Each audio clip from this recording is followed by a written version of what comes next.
Grâce au programme Rebondir après mon burn-out de Pourquoi pas moi, bénéficie d'une méthodologie structurée et éprouvée pour retrouver ton énergie et transformer ton burn-out en une opportunité, le tout en moins de 2 mois. Pour en savoir plus, rendez-vous dans les notes de l'épisode. Bienvenue sur Pourquoi pas moi. Je suis Charlotte Desrosiers, la fondatrice de Pourquoi pas moi. Pourquoi pas moi, c'est un podcast avec des témoignages sans coupe, des véritables coulisses de ceux qui ont osé écouter leur petite voix et qui ne le regrettent pas. C'est un bilan de compétences, nouvelle génération, trouver ma mission de vie et écouter ma petite voix, finançable à 100% avec votre CPF. C'est un livre, et si je changeais de métier, redonner du sens à son travail. C'est le TEDx, je n'ai plus peur du dimanche soir, et c'est une newsletter hebdomadaire. Pourquoi pas moi? L'invitation à écouter ta petite voix. C'est quoi d'ailleurs pour toi la réussite? Alors, si on retire les succès professionnels, c'est-à-dire le fait d'avoir rencontré un public lorsqu'on propose quelque chose ou une audience, pour moi, la réussite dans la vie, c'est d'être authentique, de, d'être à un endroit où on se ment pas, euh, et dans cet endroit de vérité, se sentir en joie. Et un Mais échec? bon, des fois, dans l'authenticité, on peut être très triste et c'est OK aussi. Enfin, voilà, ça fait partie du jeu, hein. Quand on est authentique, on va pas être en joie tout le temps. Mais de trouver en tout cas des zones où ce qu'on fait est en lien avec notre vérité profonde. C'est quoi pour toi un échec?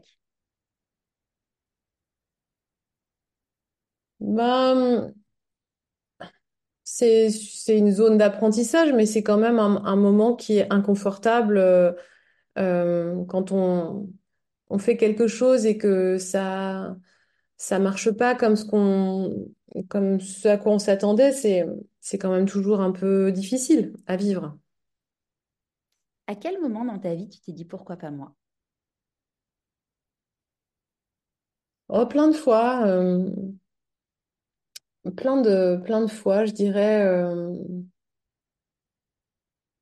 que je continue à me le répéter en fait quotidiennement quand j'ai des zones de doute.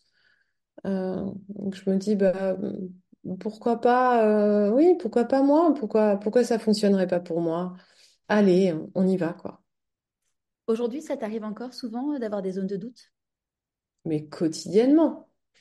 Quotidiennement, non, moi je doute énormément euh, de ma valeur, de ce que je propose, de mes compétences, il y a tout un jeu dans ma tête où je viens m'auto-réconforter parce que de toute façon, il y a personne qui peut le faire pour nous. C'est-à-dire qu'on peut recevoir tous les compliments, tous les succès, etc. Lorsqu'on doute, hein, il y a personne qui pourra. Quelqu'un qui se trouve moche, par exemple, vous pourrez lui dire sur tous les tons qu'elle est sublime, elle ne l'entendra pas. C'est un puissant fond. Donc, il n'y a que nous qui pouvons faire ce chemin de réparation. Et évidemment,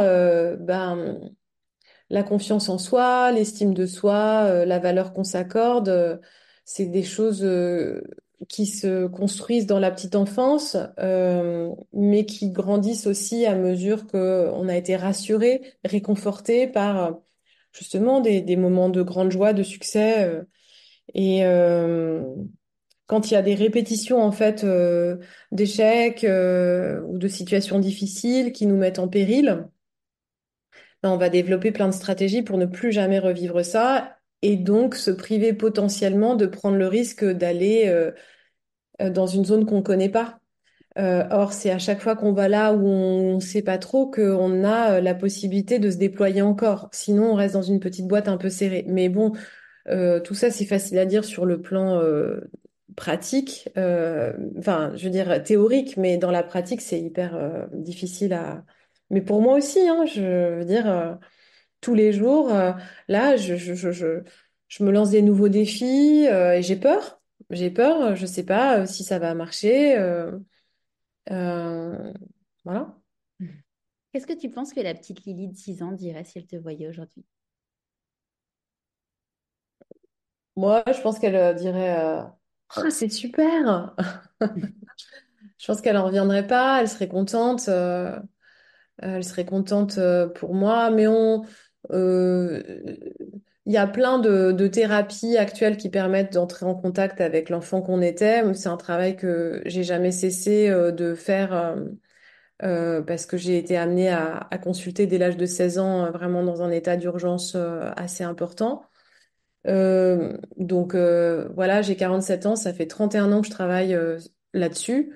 Donc, on discute, elle et moi, alors pas de manière, enfin c'est symbolique, hein. J'ai pas un personnage sur mon épaule qui serait la petite Lily de 6 ans, non, je suis pas tarée, mais non, j'essaye de rester connectée à l'enfant que j'ai été, de ne pas oublier son besoin de joie, de curiosité, de danser, de se marrer, ouais, ouais. On dit que quand dans la vie, on fait des choix, il y a des renoncements. C'est quoi pour toi les renoncements? Alors ça, oui, vraiment, clairement, j'y crois à fond. Je ne veux pas tout. Euh, et je crois vraiment que quand on veut tout avoir, il y a des zones où on va être déçu. Tu l'auras compris, c'est un court extrait du témoignage de mon invité. Pour écouter l'épisode en entier, c'est l'épisode suivant. Et pour continuer à suivre les aventures de mon invité et plus de conseils pour écouter ta petite voix, inscris-toi à la newsletter et suis Pourquoi pas moi sur Instagram. Tu as tous les liens dans les notes de l'épisode.